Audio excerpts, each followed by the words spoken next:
Hey, I'm sorry, I didn't see you there.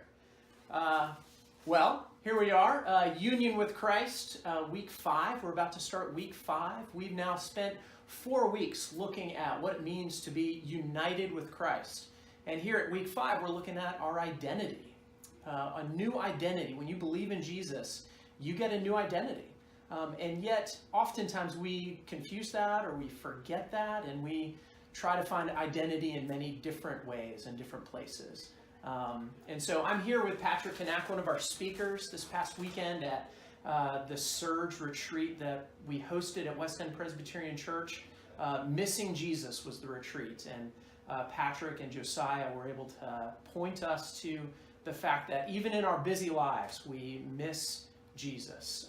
And it was a great weekend, and I know a few missed it, and I believe the audio will be made available at some point, and it was a great blessing. And so I'm here with Patric, and I want to ask you a question. Patric, Yep. What gets in the way for you to understand your identity, who you belong to, or your union with Christ? What gets in the way? Yeah. Well, I think if I was going to answer honestly, I'd say email. And that seems like a strange answer. But the other day, I got an email from somebody on my team. They said, hey, we're waiting for your part of the report. Can you get that finished up, send it to us so that we can finally get this turned in?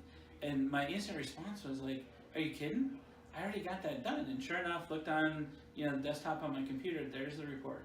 Now, it would have literally taken me 5 seconds to attach that to the email. So sorry about that. Here you go. Send it on its way. Is that what I did? Of course that's not what I did. I spent 15 minutes digging through all my old emails to try and find the one email that I sent 2 weeks ago with the original report, forwarded that and said, oh, is this the information that you were looking for? And the reason why I did that is I have email righteousness. I have all kinds of other righteousnesses. But lots of times we rely on self-generated righteousness, or what Paul in Philippians 3 calls confidence in the flesh. And every time I do that, every time my heart is attracted to something other than Jesus to establish my identity, I get pulled away from Him. I forget how good He is. I forget what I have in Christ. And it doesn't take much more than just someone, hey, how come you didn't get that done? Well, I did get that done, and let me show you just how I got it done. Right. Email righteousness. Email righteousness. Yeah. Well, this week, look for the different ways that you find your righteousness. Might be an email or in other many things. Look forward to what Jesus is going to do this week.